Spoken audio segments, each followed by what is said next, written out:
back to the Alex Jones Show. I'm David Knight, your host today. Joining us in the next segment will be Paul Craig Roberts, and we're going to be talking about recent developments in the economy as well as the buildup in tensions that may lead to a third world war, at least to a much, much revived Cold War, as we've already seen. And, of course, that involves the manipulation of the price of oil. It also involves the Congress, Boehner, and the Democrats signing us up to insure the derivatives of the large banks. That's a big part of this. Now, another aspect of betrayal, I believe, of this budget can be seen in pensions.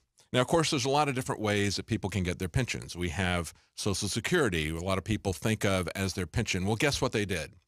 They just allow, with this open border amnesty program, incentivizing illegal immigration, they allow those illegal immigrants to be allowed to get Social Security benefits. That's one of the things that we're going to see happen there. Social Security was already insolvent before we opened our borders to the world and told everybody they can come to America and retire at our expense or come with disability and get the entitlement programs here as if they had been a citizen of this country. Of course, you can't sustain that. That's the exact purpose of this open amnesty. But of course, there's another government pension program, and that's the one that they give to employees, to teachers, to cops. Those are known as unfunded liabilities. We've seen this happening for a long time. I saw that explained once by a think tank that was trying to convince the Illinois Teachers Union to adopt a private pension plan. And what they had was a large trash can, and they were dumping dollar bills into it. And they said, this is what your pension plan looks like right now that's under the government. And then the same guy that had the trash can starts walking out and reaching his hand in and throwing fistfuls of money out into the audience. And he goes, but of course, this money, you can't see how much is in there. You can't see if it's actually earmarked for you because it's not. And of course, it's being given away by the government as he throws this money by the fistful into the audience. He said, what we're proposing is that you have a private pension plan. It'll look something like this. And he holds a transparent glass and he sticks a dollar bill in it. It goes, this is yours. This is attached to you, and you can see exactly how much is in it.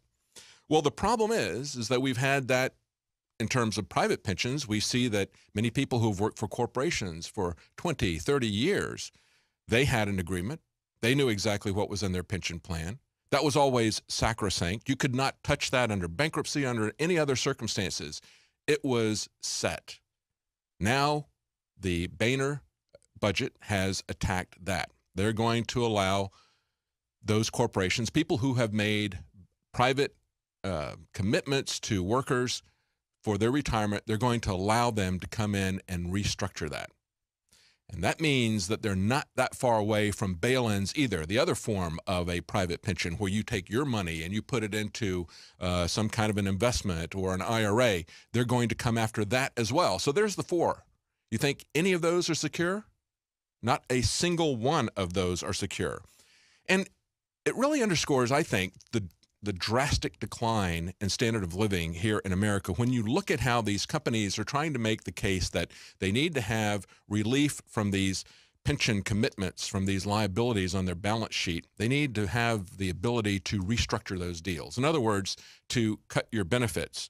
Think about somebody that's worked for 30 years, is about to retire with some large corporation, if that even happens anymore. Most people are fired before that happens. But think about that kind of commitment that they made, let's say, 30 years ago. If you look at the inflation calculator to see what the purchasing power of the dollar is, that means that if you were to buy something in 1984 for $20, today you would pay $45.70 for that. In other words, it's been a 128% increase in the price of things. Or, looking at it another way, the dollar has lost that much purchasing power, about half of its purchasing power, whatever. So they're now going to not be able to pay you back those commitments that they made 30 years ago. They're not going to be able to pay that back with devalued dollars. That's the ropes that the American economy is on. That's how desperate things have gotten. Stay with us. We'll be right back with Paul Craig Roberts. Welcome back to the Alex Jones Show. I'm David Knight on this Monday, December 15th, 2014. Joining us now is Paul Craig Roberts. But before I go to him and talk about what's happening to the world in terms of economics, in terms of lurching towards war, I want to let you know that for the first time we've have X2, Survival Shield X2 on sale. It's the first time we've ever had it on sale.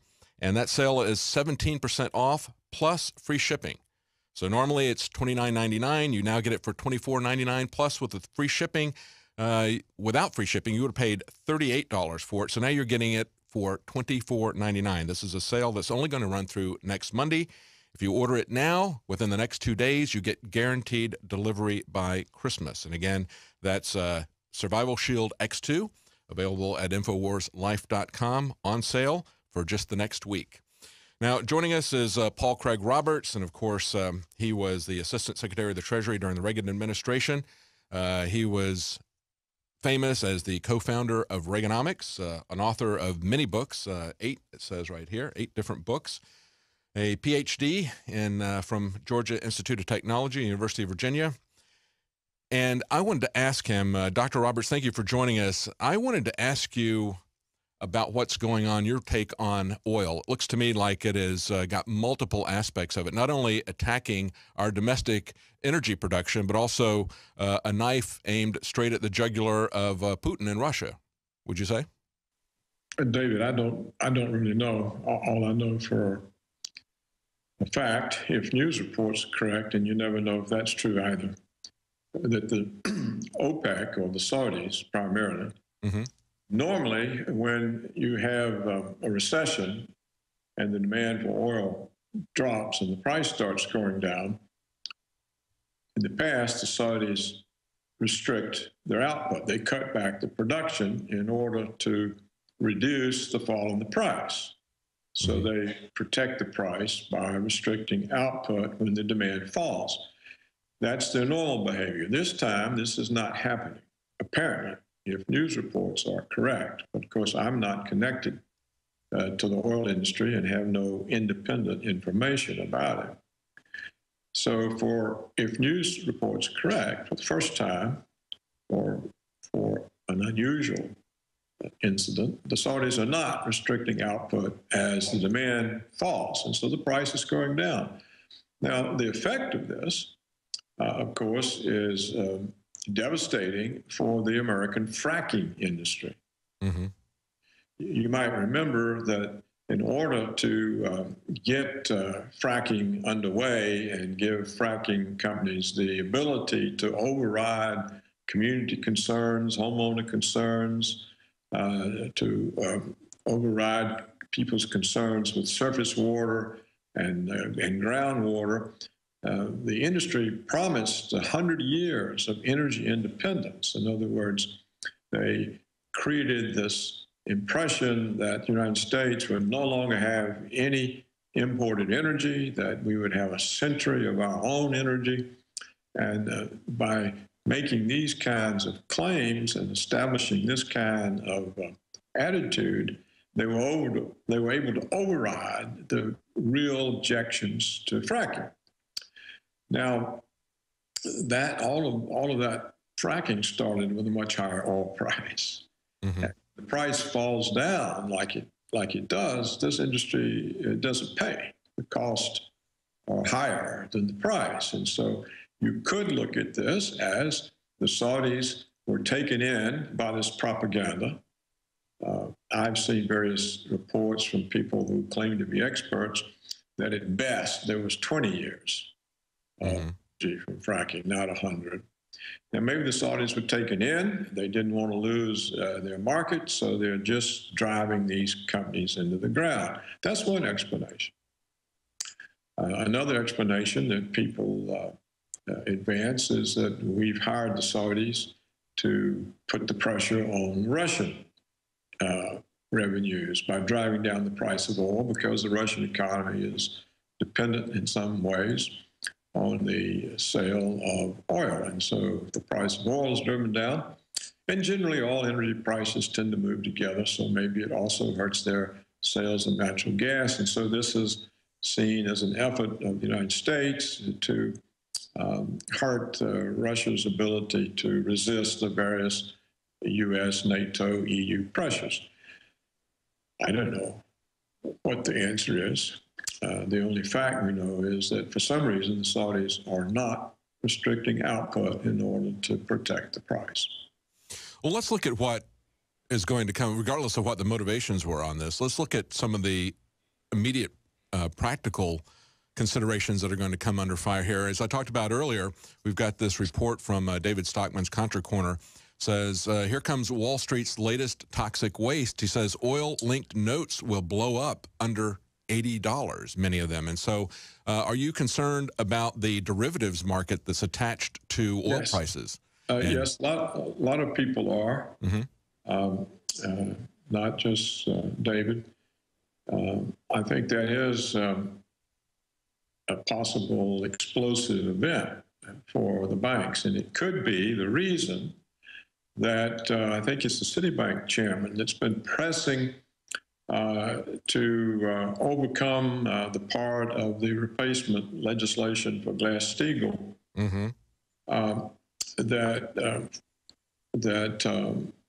if they can get that repeal, it lets them have access to depositors' accounts in the event there are derivative problems.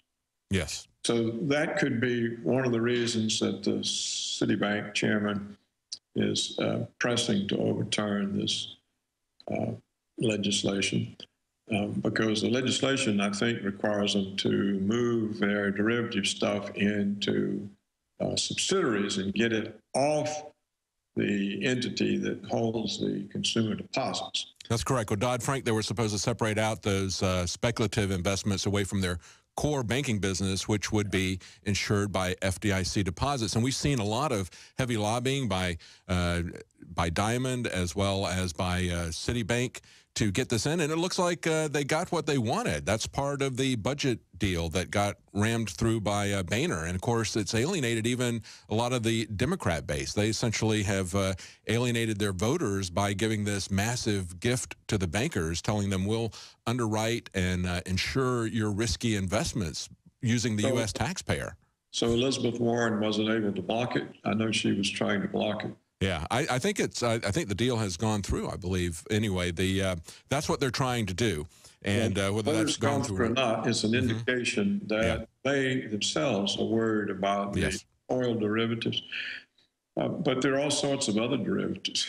Oh yeah, any of them could blow up, and so what we see again is that 3 or 4 banks control the economic policy of the United States, and it control the fate of all the rest of us. Yeah, that's very true. We were talking about this in the last hour. This Michael Schneider went through and looked at how bad the week was last week in terms of economic metrics. And he pointed out the similarities to 2008. First, we had an oil crash, then we had a commodities crash, then we had junk bonds crashing, and then we had the stock market crashing. So all it takes when you've got this this derivatives market that now, by some people's estimate, is over $2 quadrillion worldwide, when you've got an economy that is only, worldwide GDP is only about, what, 60 trillion or whatever. When you've got that much speculation out there, that larger derivatives market, that it just takes one part of it to explode, and that can essentially kind of create an economic avalanche, can it? That's right. And remember now, the recession at the end of 2007, this was caused by the exploding fraudulent financial instruments. Yes. This time around, it may be that a recession itself causes the financial instruments to explode. Because there's every indication that not only has there never been a recovery, the recovery is an illusion created by understating inflation, overstating GDP growth, overstating jobs, not counting discouraged workers as unemployed. The whole thing is an illusion, and it's shot to pieces by the facts. For example, the Federal Reserve, it's just done a survey, and they found that that half of 25-year-olds are back at home living with parents. They're either unemployed or the jobs they have are not sufficient to pay rent. Yeah, and I think that the fantasy that we have recovered economically from 2008, I think that's really underscored by what happened with the pension plans and the fact that Democrats and Republicans told us in this budget bill that they're going to give corporations the ability to renegotiate their pension commitments. That's something that has always in the past been sacrosanct. And when you look at the fact that private companies who've made these pension commitments decades ago would now be paying them back with much cheaper dollars, the purchasing power has been eroded by the Federal Reserve. They're not even able to make that. What does that tell us? Right. Of course, the theft of pensions goes back a long time. I think it started when Eastern Airlines was taken over. Mm-hmm. That's his name. And of course, they're already cutting back and reducing all the municipal workers' pensions. Welcome back to the Alex Jones Show. I'm David Knight, your host, and we have on the phone with us Dr. Paul Craig Roberts, one of the co-founders of Reaganomics, an economist and author. And we're talking to him about what the outlook is. And I guess maybe, Dr. Roberts, we're coming to the end of the year. I'd like to kind of get your general forecast as to what lays ahead on your most recent essay on your site. paulcraigroberts.org. There's an article on the brink of war and economic collapse. And you say, on occasion, a reader will ask if I can give readers some good news. The answer is not unless I lie to you, like your government and the mainstream media do. So what's the bad news for next year? Well, you know, David, let's cut to the chase. Everything is based on lies. The economy is based on lies. And we now see both houses of Congress have passed resolutions that set the basis for Washington fighting the Russians to the death of the last Ukrainian soldier. We're clearly going to arm the Ukrainians and hope that they are involved in a war with Russia, because this would greatly embarrass Russia, who obviously would win the war and would be designated the aggressor, and this would be used to further isolate Russia from Europe. So this is pretty much predictable given the two resolutions from the House and the Senate. I think the Senate vote was unanimous, and the House vote was 411 to 10. So we see out of the entirety of the Congress, which I think is some 535 people, the Americans people succeeded in electing 10 intelligent people. That many? So, I mean, that's pretty optimistic. So much for democracy. Yeah. Now, for the economy, as we were saying, when you have half of 25-year-olds, these are, for the most part, I think, college educated, having to live at home because they can't get employment, and you've got 30% of 30-year-olds living at home in their former childhood rooms with their parents, then clearly there's no economy. There's just no economy. That's right. That's right. Nobody's able to create any wealth in their personal life. And when you spent 2 decades moving the American economy offshore so that shareholders could enjoy the capital gains from the higher profits from the lower labor cost, and the executives of the corporations can enjoy multi-million-dollar bonuses from the higher profits from the lower labor costs. So moving the jobs offshore, there's no economy here. Yeah. And so we have a massive trade deficit that can't possibly be closed. And so the whole house of cards is standing on the dollar. On the petrodollar. And I think that's a key thing, too, that we see as they're moving to, as we see the price of oil plummeting, as many people believe. It's Saudi Arabia that is, as you point out earlier, they declined to cut production as prices dropped. So they're basically feeding into this decline. And the petrodollar is really one of the few things that we've got here, this fantasy that we've pushed on to the entire world, the petrodollar. And, of course, Putin is pushing with China and with India to try to go around the petrodollar. Once they do that, that's going to have tremendous impact for our standard of living, isn't it? Yes, it's not just the petrodollar. It's the use of the dollar as world reserve currency. And it has many other uses. Right, right. You can But that's set kind of the core of its reserve currency aspect. And of course, as we talked about earlier, this is setting off a massive collapse of the derivatives market, which could cascade into the commodities, the stock markets, and that sort of, just as the Congress signs us up yet again to ensure the big bankers' speculations in the derivatives market. Well, if they grab everybody's bank deposits and everybody's pensions and so forth, and the population here will starve. They won't have any money. Yeah. And so if they do that, they will provoke amazing social unrest. And as half the country is armed, the whole thing will blow up in their face. So I don't really know how stupid and foolish they will be.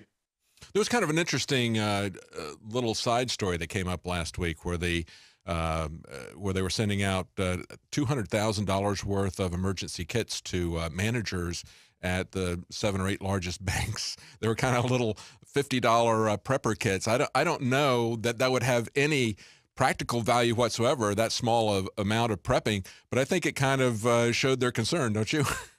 I didn't know what to make of that, whether that was a joke or what, because exactly. In space, it doesn't make any sense. Yeah, absolutely.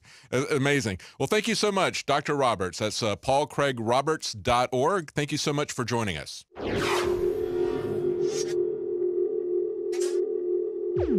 In the past decade, we have witnessed unparalleled scientific discoveries in the area of health. But no one has put together a formula that focuses directly on brain health, nerve growth factors, and optimizing your cellular energy at the same time. DNA Force is one of the most expensive formulas to produce. Some of the ingredients in DNA Force are $12,000 a kilogram. We are using the coveted, patented, only American source of PQQ, CoQ10, and more. You want the best that's out there at the lowest price anywhere? Well, we're bringing you a total win-win. The ultimate value, cutting-edge, trailblazing game changer that also supports the InfoWar. We have produced a limited run of DNA Force, and it will take up to 12 weeks to produce more once we sell out. Secure your DNA Force today at InfoWarsLife.com or call toll-free 888-253-3139. DNA Force from InfoWars Life. Large banks, that's a big part of this. Now, another aspect of betrayal, I believe, of this budget can be seen in pensions. Now, of course, there's a lot of different ways that people can get their pensions. We have Social Security, a lot of people think of as their pension. Well, guess what they did? They just allow, with this open border amnesty program, incentivizing illegal immigration, they allow those illegal immigrants to be allowed to get Social Security benefits. That's one of the things that we're going to see happen there. Social Security was already insolvent before we opened our borders to the world and told everybody they can come to America and retire at our expense or come with disability and get the entitlement programs here as if they had been a citizen of this country. Of course, you can't sustain that. That's the exact purpose of this open amnesty. But of course, there's another government pension program, and that's the one that they give to employees, to teachers, to cops. Those are known as unfunded liabilities. We've seen this happening for a long time. I saw that explained once by a think tank that was trying to convince the Illinois Teachers Union to adopt a private pension plan. And what they had was a large trash can, and they were dumping dollar bills into it. And they said, this is what your pension plan looks like right now that's under the government. And then the same guy that had the trash can starts walking out and reaching his hand in and throwing fistfuls of money out into the audience. And he goes, but of course, this money, you can't see how much is in there. You can't see if it's actually earmarked for you because it's not. And of course, it's being given away by the government as he throws this money by the fistful into the audience. He said, what we're proposing is that you have a private pension plan. It'll look something like this. And he holds a transparent glass and he sticks a dollar bill in it. It goes, this is yours. This is attached to you, and you can see exactly how much is in it. Well, the problem is that we've had that in terms of private pensions. We see that many people who've worked for corporations for 20, 30 years.